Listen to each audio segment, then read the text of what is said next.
Welcome to video lecture series. Today we will discuss about what is socialization.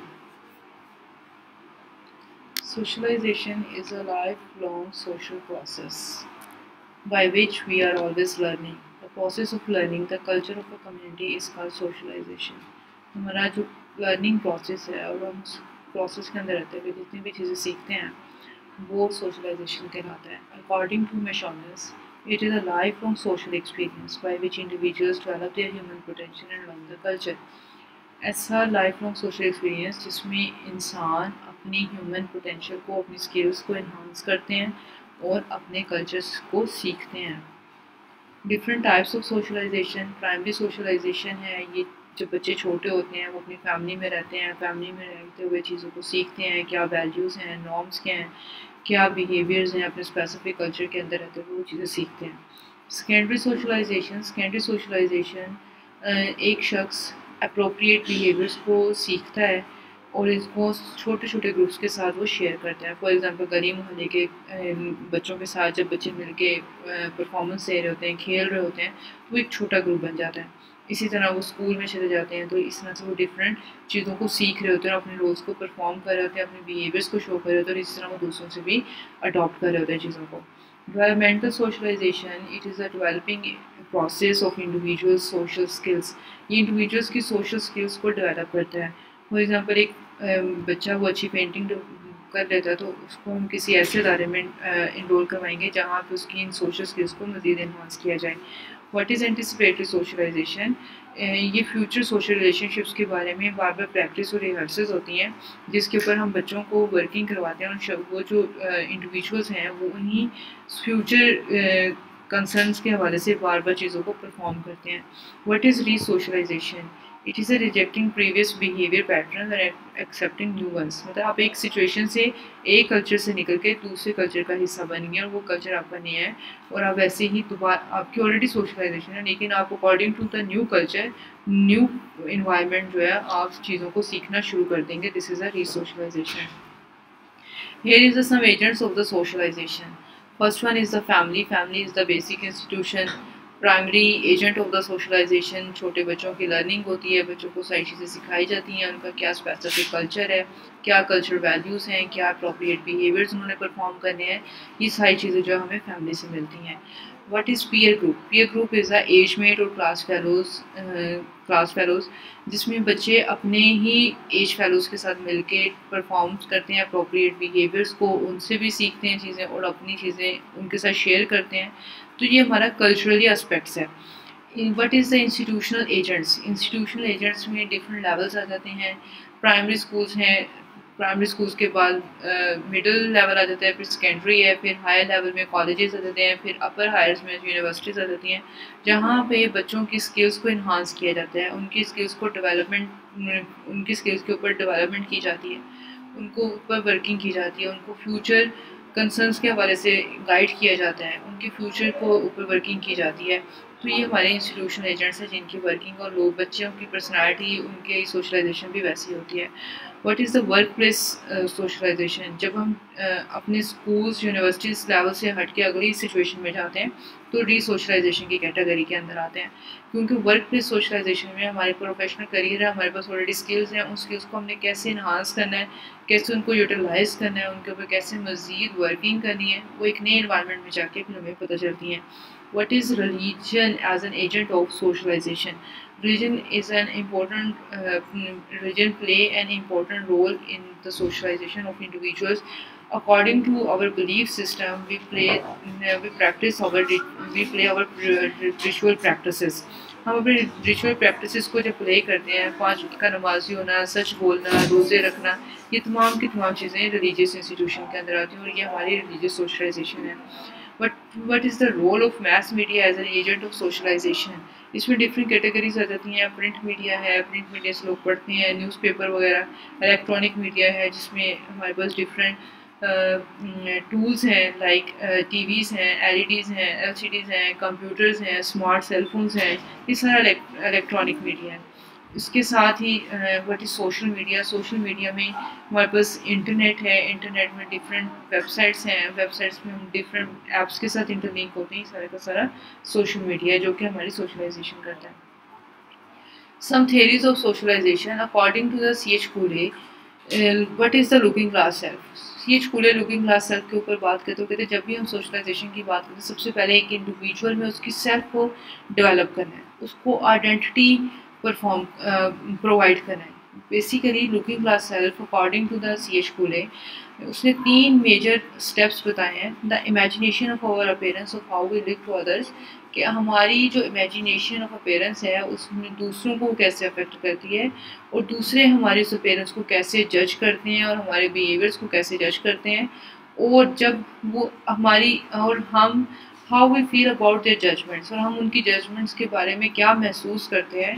और ये जो judgements हैं ये बेसिकली सारी के सारी लुकिंग ग्लास सेल्फ हैं। हम डेली बेसिस पे तैयार होते हैं, उन तैयार होने की बेस के ऊपर जो हमारी हम दूसरों से कमेंट्स लेते हैं, जज कर रहे होते हैं दूसरे, तो हमारी क्या फीलिंग्स होती हैं उस टाइम पे, ये सारी चीज़ें लुकिंग ग्लास सेल्फ के अंदर आती हैं।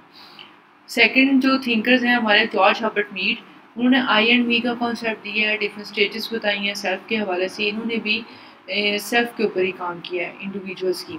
तो जब हम इंडिविजुअल्स की सेल्फ के ऊपर काम करते हैं तो इंडिविजुअल्स में आई एंड मी का कॉन्सेप्ट आता है। डिफरेंट स्टेजेस के अंदर हमें इंडिविजुअल्स मूव करते हुए नजर आते हैं। Basically the I is the immediate response of an individuals to others, I is the immediate response of me. I जब हम खुद के बारे में डिस्क्राइब कर रहे होते हैं, और मी जो है जब हम दूसरों के साथ कैटेगराइज करते हैं और हम रिएक्ट करते हैं अगेंस्ट, और हम रिएक्शन देते हैं जब हम दूसरों के साथ जो है ना इन्वॉल्व होते हैं, कंपैरिजन में आते हैं, तो हम मी की फॉर्म में आते हैं।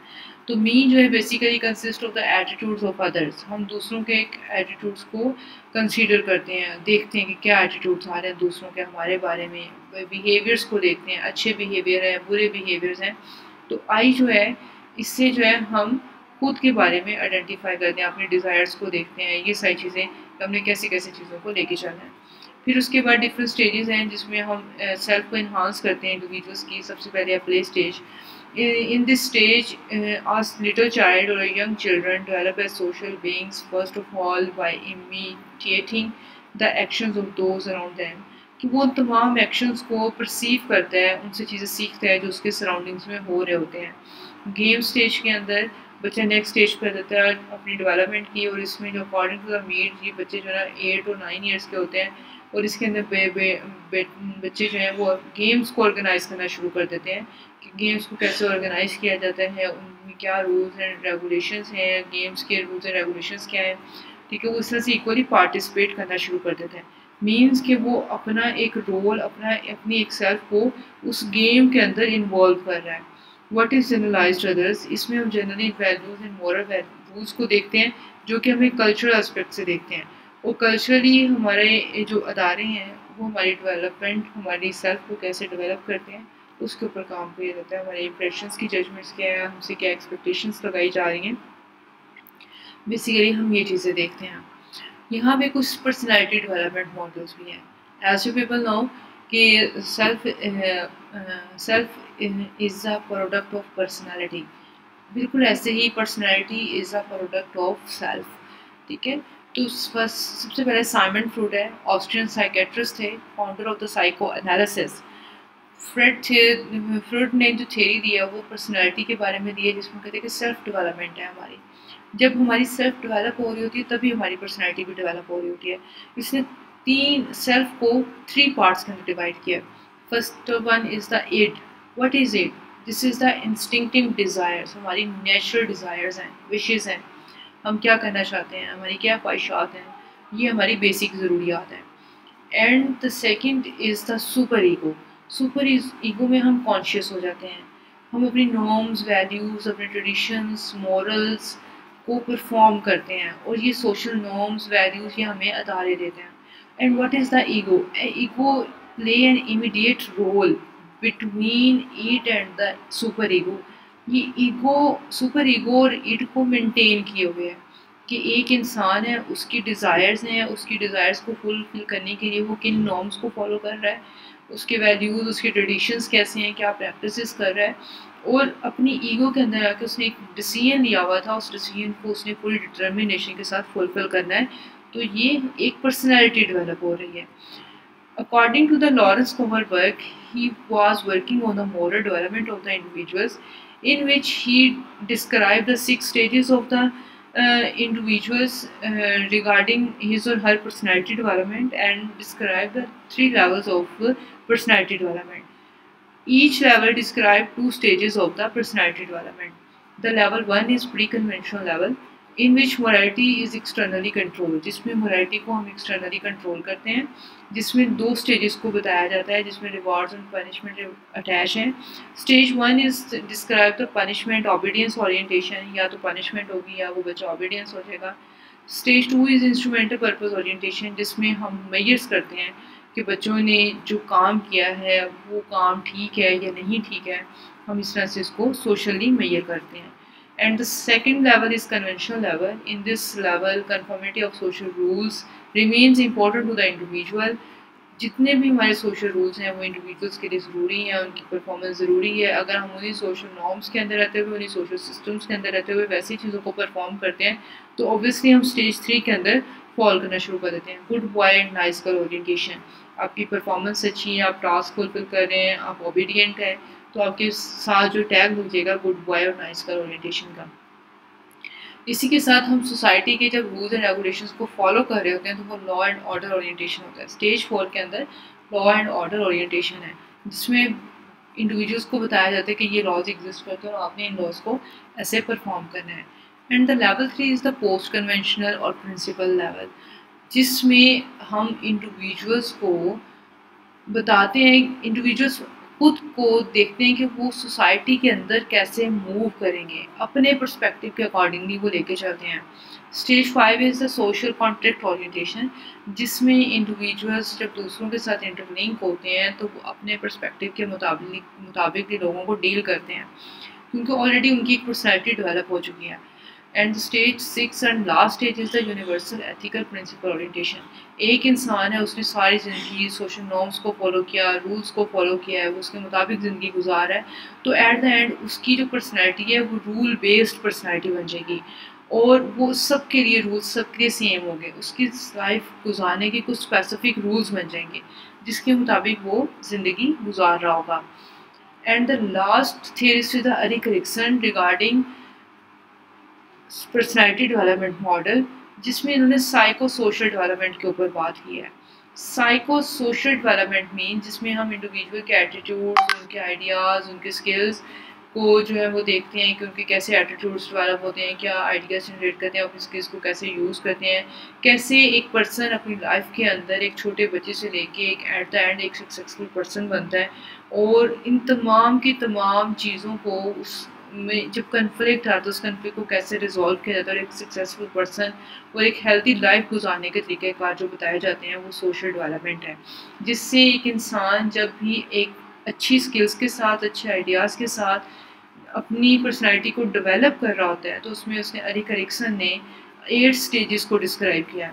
Number 1 is the trust versus mistrust. This stage is consist of from birth to 12 months of the age, in which children are not much sensible, जिसकी वजह से जो बच्चे जो हैं उनमें ट्रस्ट और मिसट्रस्ट कैटेगरी आती है. इसमें दोनों तरह के बिहेवियर्स बताए गए, या तो पॉजिटिव बिहेवियर्स हैं, लोगों ने मेहनत किया है, मेहनत करके वो चीज़ें अचीव कर रहे हैं, या फिर वो थोड़े से नेगलेक्ट हो रहे हैं, या फिर उनकी इन्वायरमेंट उनको ठीक नहीं मिल रहा. तो इस तरह के हैं.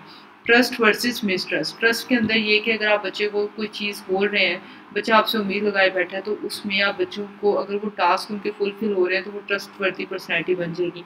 अदरवाइज अगर हम सिर्फ बच्चों को सिर्फ टरखा रहे होते हैं तो वो मिसट्रस्ट हो जाए, डेवलप होना शुरू हो जाएगा.